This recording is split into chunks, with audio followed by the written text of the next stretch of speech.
So here's my prediction in the next 5 months. I firmly believe after selling real estate for over 20 years that August, September, October, November are the best times to be a buyer. Why? Because a lot of especially people around Boston just started leases September 1st, lose that buyer pool. New schools just started, so don't feel like shopping around for a new house. School sports, so that's when the best time to be a buyer, I believe. Now, if you're a seller, you're gonna see a trend right after Thanksgiving.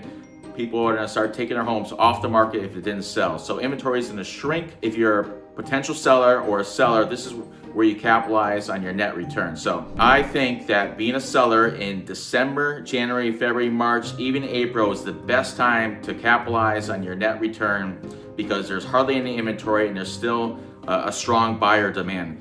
Any questions, thinking about selling, curious about your home value, please reach out to me, Brian Gagnon with Coldwell Banker.